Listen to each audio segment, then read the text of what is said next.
Hello everyone, स्वागत है आप सभी का एक और इंटरेस्टिंग वीडियो में। सबसे पहले मैं रुपेश कुमार मिश्रा स्वागत करता हूं आप सभी का आपके अपने प्यारे यूट्यूब चैनल पे। सभी छात्रों को बहुत बहुत नमस्कार। देखिए, आज की वीडियो में मैं जो बात करने जा रहा हूं, ये टॉपिक एक बार फिर बहुत ही इंटरेस्टिंग होने वाला है आप लोगों के लिए। जिन लोगों का परीक्षा 2022 में डिग्री 1 का होने वाला है, मतलब कि यूनिवर्सिटी एग्जामिनेशन आप लोग का ग्रेजुएशन का, उन लोगों के लिए मैंने कुछ पॉइंट्स लिख रखा है, 8 से 10 पॉइंट, जिसको मैं बहुत ही डिटेल में इस वीडियो में चर्चा करने वाला हूं। आप लोग का इस वीडियो देखने का यह प्रयोजन होना चाहिए कि आप लोग हर एक पॉइंट को गौर से सुनो, वीडियो को शुरू से अंत तक जरूर देखो, तभी आपका कॉन्सेप्ट यहाँ से क्लियर हो पाएगा। आप लोग चैनल के साथ जुड़े हुए हैं, चैनल पर अपना प्रेम दिखा रहे हैं, ये बहुत अच्छी बात है। यहाँ से आपको कुछ ना कुछ फ़ायदा देखने को मिल रहा होगा। और आप लोग देखते हैं, जो आपका कमेंट रहता है उसको मैं बताने का पूरा प्रयत्न अपने तरफ से करता हूँ, जब भी मैं उसको देखता हूँ कि क्या कमेंट आप लोग का आया है, जिस हिसाब से मुझे समय मिलता है। तो आगे बढ़ने से पहले मैं बता दूं कि चैनल पे जो लोग नए आ रहे हैं, चैनल को सब्सक्राइब कर लें, बगल में बेल आइकन है, उसे भी प्रेस करके रख सकते हैं। आगे आने वाली वीडियोस का नोटिफिकेशन और अपडेट आपको सबसे पहले मिलेगा। देखिए, सबसे पहली बात है कि ये जो मैंने लिखा है, ये किसी एक विश्वविद्यालय पर एप्लीकेबल नहीं होगा। बिहार के विश्वविद्यालय हो या बिहार के बाहर, आउटसाइड बिहार, सभी जगह ये एप्लीकेबल होगा। हर एक छात्र इसको फॉलो कर सकते हैं और जो मैं बताऊंगा उस पॉइंट को इंप्लीमेंट करिए आप अपने एग्जामिनेशन हॉल में या फिर आप अपने परीक्षा की तैयारी में। आपको कुछ ना कुछ इम्पैक्ट, कुछ ना कुछ परिणाम देखने को अवश्य मिलेगा। Now let me start. बिना टाइम को वेस्ट किए मैं स्टार्ट करता हूँ। देखो, मैंने क्या लिख रखा है, ऑल यूनिवर्सिटी पार्ट 1 परीक्षा 2022 बेस्ट ट्रिक्स। ठीक है, जिनका परीक्षा 20-25 दिनों में होने वाला है, उन लोगों के लिए मैं बताऊँगा क्या करना है आप लोगों को। इसके लिए मैं प्रयास कर रहा हूँ कि वीडियो ज़्यादा लंबा ना बने और छोटा वीडियो बने, शॉर्ट टाइम में ही हर एक कॉन्सेप्ट को मैं यहाँ से आपको क्लियर कर दूँ, ताकि कोई भी कन्फ्यूज़न आपके मन में ना रहे जो आपको विचलित करे परीक्षा की तैयारी के दौरान, है ना जी। देखिए, सबसे पहले मैंने क्या लिखा है, परीक्षा की तैयारी कैसे करें, कैसे प्रिपरेशन आप लोगों को करना है। बहुत सारा वीडियो मैंने इस पर बनाया है, लेकिन फिर भी मैं इस वीडियो में काफ़ी डेप्थ में जाने वाला हूँ, काफ़ी डिटेल में मैं उसको एनालाइज करूँगा। सेकेंड है नोट्स कैसे बनाएं। जैसा कि आपको पता है, मैं हर एक पॉइंट पहले बता देता हूं, जो which point I am going to discuss in this video, ताकि हर एक छात्र उसको पहले जान ले, तभी वो वीडियो को देखेंगे तो कुछ फ़ायदा मिलेगा। ठीक है ना जी।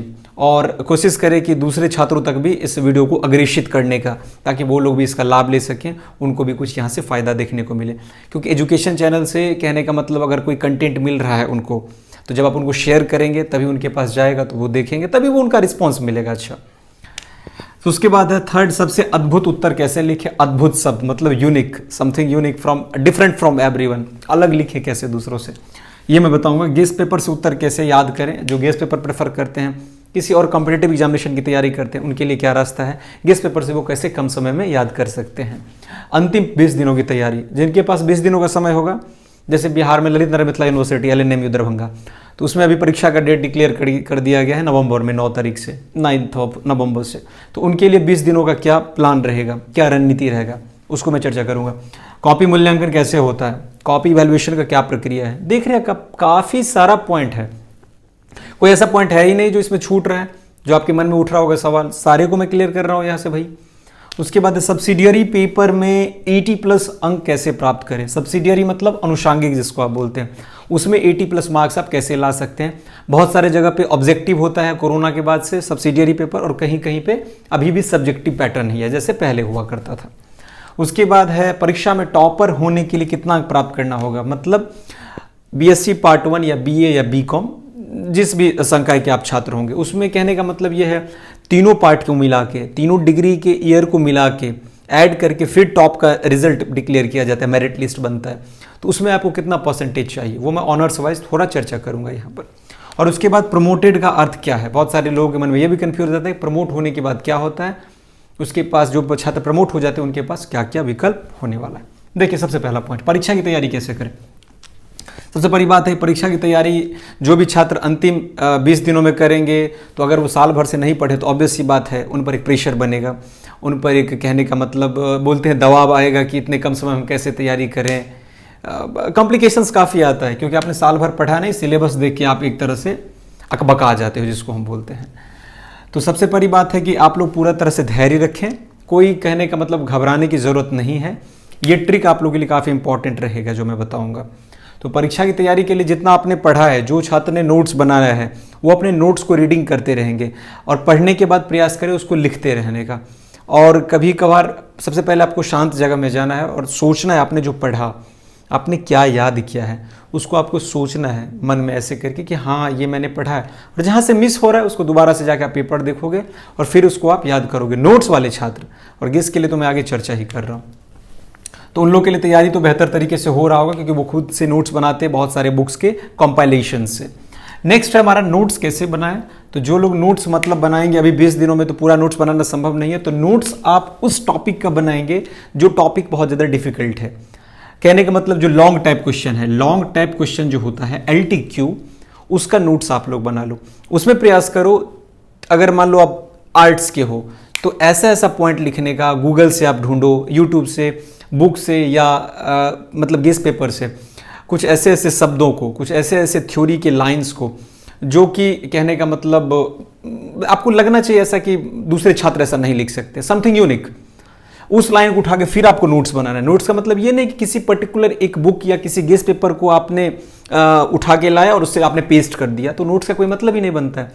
मतलब different compilation of many books, that is called notes. और उसको फिर आप याद करो और तब जाके परीक्षा में लिखोगे तो उस हिसाब से आपको एग्जामिनर बेहतर अंक देता है। ये आप जो सोचोगे किसी एक कॉपी से किसी के नोट्स को फोटो स्टेट करवा लेने से बेनिफिट मिले, तो ऐसा कुछ नहीं होने वाला है। समझ गए? सबसे अद्भुत उत्तर कैसे लिखे? तो यूनिक उत्तर लिखने का यही तरीका है कि आपको पहले से पता रहना चाहिए, डिटेक्ट करना पड़ेगा कि किस स्टूडेंट का क्या लेवल है, किस में कितना रिजल्ट रहता है, बीए में क्या रिजल्ट है, बीकॉम में कितना रिजल्ट है, बीएससी में क्या रिजल्ट रहता है। बीएससी में सबसे ज्यादा मोर देन 75% मार्क्स आता है। वहीं अगर हम आर्ट्स में बात करें तो 70% मैक्सिमम है, और कॉमर्स में भी 75% के अप्रॉक्स में मार्क्स जाता है। ये यूनिवर्सिटी के कॉपी वैल्यूएशन का एक रेंज है, इतना परसेंटेज मिलेगा। मैथमेटिक्स वाले का तो 85% के करीब भी जाता है, टॉप लिस्ट जब हम देखते हैं तो 75, 70%, 75%, उसकी सबसे पहले आपको आंकड़ा लगाना पड़ेगा। अगर आप आर्ट्स से हो तो 70% तक कैसे आप लाओगे, ये सोचना पड़ेगा आपको। अद्भुत हैंडराइटिंग होना चाहिए, ऐसा आप लिखो कि आप ये मत सोचो कि आप लिख रहे हो, आपने लिख दिया तो आपको पूरा अंक मिल ही जाएगा। आप एग्जामिनर के पॉइंट ऑफ व्यू से आपको देखना है कि वो आपके उत्तर को जो आप परीक्षा में लिखोगे, उत्तर शैली को किस नजरिए से वो देखते हैं, ये बहुत मैटर करता है। मैंने बोला था ना मैं बहुत डिटेल में आ जाऊंगा, पूरा इंस्पेक्शन करके मैं आया हूं और आज की वीडियो में हर एक पॉइंट को मैं क्लियर करने जा रहा हूं। एक भी कंफ्यूजन आपके मन में नहीं रहेगा। उत्तर शैली आपका अपने तरीका से नहीं, एग्जामिनर के वे में आपको सोचना पड़ेगा अगर आपको 70% अंक चाहिए। इसीलिए बोलते हैं अद्भुत लिखने का प्रयास कीजिए। अद्भुत के लिए क्या करना पड़ेगा? You have to read so many books, books मतलब मोर देन 2 और 3 बुक्स, तभी आपको आइडिया आएगा। ठीक है, उसके बाद है गेस पेपर से कैसे तैयार करें। अब है बहुत सारे छात्र हैं गेस पेपर से तैयारी करना चाहते हैं, सिलेबस तो वैसे भी देखेंगे अभी तो उनका तो दिमाग घूम जाएगा, परीक्षा का कम समय बचा, इतने कम समय में वो सिलेबस के अकॉर्डिंग कैसे तैयार करेंगे। तो सबसे पहली बात है कि गेस पेपर से तैयार करने के लिए आप एक पेंसिल ले लो, अंडरलाइन करते चलो पॉइंट्स को, उसको एक बार पढ़ो। 5 पेज को सिर्फ पढ़ना है, आपको लिखना नहीं है। पढ़ने के बाद 5 पेज पढ़ लिया आपने, फिर आप वापस से वहाँ से जाओ और लिखो उसको देख के। एक बार देख के लिखो एक क्वेश्चन को, फिर बिना देखे हुए उसको लिखना है आपको। याद बोलना है, पढ़ना है, बोलना है, पढ़ना है, इस प्रोसेस को कंटिन्यू आपको फॉलो करते रहना है। जब 5 पेज में आपका लगे कि आपका एक तरह से जो है आंकड़ा 50% के अप्रॉक्स जा रहा है, 50% भी लगभग आपको याद हो गया, तो इतना सफिशियंट है। 50% डाटा अगर आपको याद है तो एग्जामिनेशन में आप अपने लैंग्वेज में कन्वर्ट करके 50% ऐड करके लिख सकते हो। पेज तो खाली नहीं छोड़ोगे, क्वेश्चन नहीं छोड़ोगे तो कुछ ना कुछ तो मार्क्स मिल जाएगा जी। तो बस यही एक तरीका है जो आपको अभी अडॉप्ट करना है। अभी आप चाहोगे कि पूरा सिलेबस में कंप्लीट कर लूँ, इट्स नॉट पॉसिबल। 1 साल का सिलेबस आप 20 दिन में कैसे कर लोगे। लेकिन जो यूनिवर्सिटी के स्टूडेंट्स हैं उनके लिए मैंने गेस्ट क्वेश्चन जो अपलोड किया है वो आप लोग के लिए सफिशिएंट है, उसको भी आप तैयार कर सकते हैं। लेकिन उसमें भी आपको प्रैक्टिस करना पड़ेगा, बार बार लिखना पड़ेगा, बार बार याद करना पड़ेगा। 3 घंटे का समय होता है परीक्षा में, बहुत ज़्यादा नहीं होता है, तुरंत ही लैप्स हो जाएगा आपका। उस दौरान बहुत सारे स्टूडेंट्स को लघु शंका तो और भी बहुत सारे काम करना पड़ता है, छुट्टी लेते हैं इतना, कैसे वो 3 घंटे में लिखेंगे। और उसका क्या उद्देश्य होता है छुट्टी लेने का बीच में ड्यूरिंग एग्जामिनेशन, तो वो तो भी आपको पता होगा, 5 मिनट 10 मिनट। तो ये सब नहीं करना है। कहने का मतलब आपको 3 घंटे का पूरा सदुपयोग करना है। 3 घंटे में 2 घंटे 2.5 घंटे में आपको पेपर सबमिट कर देना है लिख के। ऐसा आप तैयारी करके जाओ ताकि आपका पेन नहीं रुकना चाहिए। ठीक है जी। उसके बाद है अंतिम 20 दिनों की तैयारी के लिए यही एक तरीका आपका है कि आप जो है, देखिए मैंने कुछ पॉइंट्स लिख रखा है, मैं उसको एक बार देख लेता हूँ, उसके बाद मैं कनेक्ट कर पाऊँगा चीज़ों को।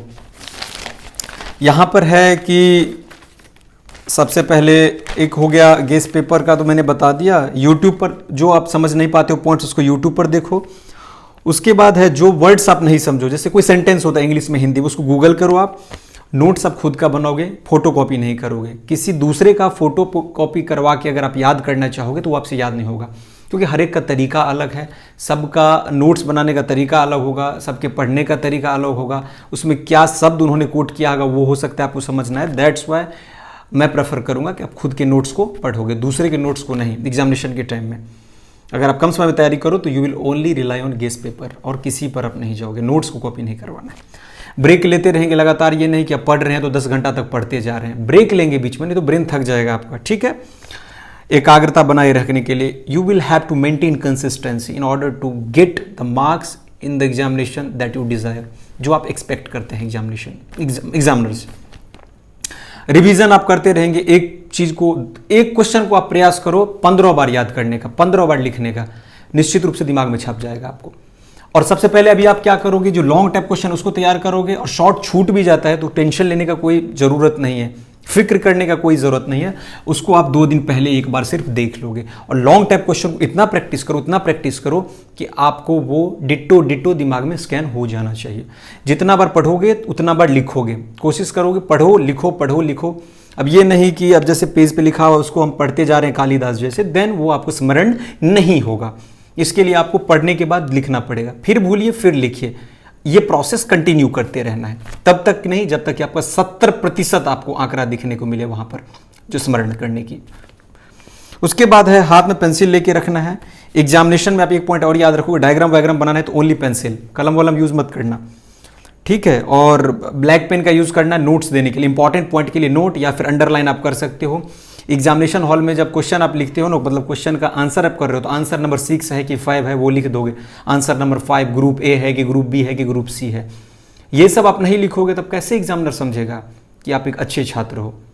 अगर आपने आंसर लिख ही दिया, अगर ये सब नहीं लिखा तो फिर क्वेश्चन समझ ही नहीं पाएगा एग्जामिनर की क्वेश्चन नंबर 5 का आंसर है कि क्वेश्चन नंबर 4 का आंसर है। बहुत सारे छात्र ये भी मिस्टेक करते हैं जल्दबाजी में, तो ये सब नहीं करना है। हस्तलेख handwriting is a important part, तो उस पर भी बहुत ज़्यादा ध्यान देना है, क्योंकि बहुत सारे छात्रों का ये कंप्लेन होता है कि उनका हैंडराइटिंग अच्छा नहीं होता है। मतलब लिखना स्टार्ट किया यहाँ से और पूरा एकदम, कहने का मतलब 90 डिग्री का एंगल बना रहे, नहीं, स्ट्रेट में पूरा लिखना है अच्छे तरीके से डिज़ाइन करके, ठीक है ना जी। ये सब बहुत मैटर करता है। सब्सिडियरी पेपर का बात करें तो सब्सिडियरी पेपर के लिए आप गेस पेपर ही पढ़ सकते हो, और ज़्यादा डिटेल में जाना है तो एस चंद का बुक आता है साइंस वाले छात्रों के लिए, उसको आप एक बार ऊपर से देख लोगे। फॉर्मूला साइंस वाले याद करेंगे, आर्ट्स वालों के लिए तो मान लीजिए हिस्ट्री ज्योग्राफी पॉलिटी है, उसको आप पढ़िए, उसको याद करिए। जितना याद करेंगे, एक बार पढ़े हुए रहेंगे, एग्जाम में ऑप्शन मिलेगा ऑब्जेक्टिव में, आराम से आप क्लिक कर लोगे उसको। तो ये सब्सिडियरी पेपर के लिए हो गया। कॉपी मूल्यांकन कैसे होता है? कॉपी मूल्यांकन का यही पैटर्न है कि आपके तरीके से एग्जामिनर नहीं चलेंगे, एग्जामिनर अपने तरीके से चलेंगे। अगर उनका मूड ठीक है तो अच्छा मार्क्स आपको मिलेगा, मूड ठीक नहीं है तो अच्छा लिखे हुए भी हो तो फेल कर देगा। उसके बाद हाथ पैर इधर उधर मारने से कोई फायदा नहीं, कोई विकल्प ही आपके पास नहीं बचता है, क्योंकि आप बहुत सारा चीज़ ऐसा देख चुके हैं, बहुत सारा केस ऐसा देख चुके हैं जहाँ पर कुछ नहीं मिलता है किसी को। आपको खुद फाइट करना पड़ेगा। इसीलिए आप भगवान का नाम लो, परीक्षा दे के आओ, स्मरण करो भगवान को कि मेरा रिजल्ट अच्छा आ जाए, क्योंकि एग्जामिनर का मूड ठीक रहेगा तभी आपको रिजल्ट आपके अनुकूल मिलेगा, ठीक है जी। और कॉपी को मैंने हर एक वीडियो में इस बात पर जोर दिया, एम्फेसाइज किया है कि मैक्सिमम पेज फिल करने का प्रयास करो। क्यों? क्योंकि एग्जामिनर वो एक्सपेक्ट करता है, सबसे पहले पेज ही चेक करेगा कि बच्चा ने कितना पेज लिखा है। 20 पेज 25 पेज प्लस है तो बेहतर इम्पैक्ट करता है। कई छात्रों का कमेंट था कुछ सिनारियों में कि उन्होंने 30 पेज लिखा फिर भी रिजल्ट नहीं दिया, तो ये सब एक्सेप्शन है। इसका मतलब ये नहीं है कि आप कम पेज लिख के आओ, ठीक है। बड़ा हैंड राइटिंग लिखो। परीक्षा में टॉपर होने के लिए प्रयास करिए। अगर आप फिजिक्स से बिलोंग कर रहे हैं, बिहार में हैं, तो 75% तक आपको तीनों ईयर में लाना है। 75 800 का हमारा ऑनर्स होता है, ऑनर्स का ही मेरिट निकलता है ना जी टॉप में, सब्सिडियरी का नहीं होगा। टॉपर लिस्ट के लिए सिर्फ ऑनर्स का परसेंटेज, तो हर एक पार्ट में 75 फिजिक्स में, 85 आप कोशिश कीजिए मैथमेटिक्स में। आर्ट्स के छात्र हैं तो 70% मैक्सिमम हर एक सब्जेक्ट में। हिस्ट्री में अगर आप 70% ला रहे हो इट मीन्स बहुत बेहतर है। या फिर किसी पार्ट में आपका मान लो 66% आ गया तो उसको अगले पार्ट में मैनेज करके 70 लाओ, फिर अगले पार्ट में ऐसे मैनेज करके फिर 68 या 72, फिर हो गया। मैनेज आप कर दोगे फिर आपका रिजल्ट बन जाएगा, मेरिट लिस्ट में आपका नाम आ जाएगा टॉपर लिस्ट में। अगर कॉमर्स वाले छात्र हैं तो 75% स्कोर करना it's not difficult task, because commerce mathematics की तरह ही है। आगे बढ़ता हूं मैं। आई होप हर एक पॉइंट आपको बहुत क्लियरली समझ आ रहा होगा। कितना अंक प्राप्त करना होगा ये आपका हो गया। और प्रमोटेड का अर्थ क्या है, ये लास्ट हमारा है ना, उसके बाद मैं वीडियो को एंड कर दूंगा। प्रमोटेड का अर्थ होता है कि प्रोन्नत करना, मतलब आपका रिजल्ट मान लो 90 मार्क्स चाहिए आपको पास होने के लिए, एक कोटा बना दिया गया है उस पेपर का, ऑनर्स का, कि 90 मार्क्स लाओ फिर आप पास करोगे। 2 पेपर मिला के लाओ या एक पेपर में आप 90 ला लो फिर भी कोई बात नहीं, एक में 0 ला लो फिर भी 90 ठीक है, 45 लाओ फिर भी 90 लाना है। मतलब किसी भी सिनारियो में आपका 2 पेपर मिला के 90 मार्क्स आना चाहिए ऑनर्स में, ठीक है जी। 200 का हमारा फर्स्ट ईयर में ऑनर्स का पेपर होता है, 200 का सेकेंड ईयर में और थर्ड ईयर में 400 का। तो प्रमोटेड अगर आप फर्स्ट ईयर में हो गए तो फेल का मतलब जैसे होता है कि सीधे आपको अगले साल जाके उसका परीक्षा देना, एक साल फिर से तैयारी करना है या जो करना है। लेकिन प्रमोटेड का मतलब हो गया आप सेकेंड ईयर में तो प्रमोट हो जाओगे, सेकेंड ईयर का परीक्षा आप अगले साल तो दोगे ही। जैसे आप मान लो 22 में कोई प्रमोट हो गया तो 23 में तो वो देगा ही सेकेंड ईयर का एग्जामिनेशन, लेकिन जो 22 में जो आप प्रमोट हुए थे उसका एग्जामिनेशन आपको 23 में जाके क्लियर करना होगा। ये विकल्प सिर्फ विश्वविद्यालय में मिलता है, बोर्ड वगैरह में नहीं मिलेगा। तो प्रमोट का मतलब यही होता है, ये नहीं कि आप फेल हो गए, उसको अगले साल जाके आपको जल्द से जल्द कोशिश कीजिए क्लियर कर लेने का। नहीं तो अगर उसमें आप लटक गए तो फिर ये आगे आपको काफ़ी परेशानियां साबित कर सकता है। बहुत ही डिटेल में मैंने चर्चा किया आज की वीडियो में, हर एक पॉइंट आपको क्लियरली समझ आ गया होगा। अगर आप लोग का कोई कमेंट होगा तो प्लीज़ कमेंट बॉक्स में ज़रूर बताइएगा। नेक्स्ट वीडियो में मैं प्रयास करूंगा जो आपका कमेंट लगेगा कि जिस कमेंट पर वीडियो बनना चाहिए, काफ़ी एक होता है कमेंट हाईलाइटेड कमेंट, तो उसको मैं वीडियो बनाने का पूरा प्रयास अपने तरफ से पूरा करूंगा। कोशिश कीजिए वीडियो को अन्य छात्रों तक भी अग्रेषित करने का, जैसे मैंने शुरुआत में ही बता दिया है। मिलेंगे हम लोग इसी तरह के इंटरेस्टिंग वीडियो के साथ बहुत जल्द, तब तक के लिए आप सभी का बहुत बहुत धन्यवाद।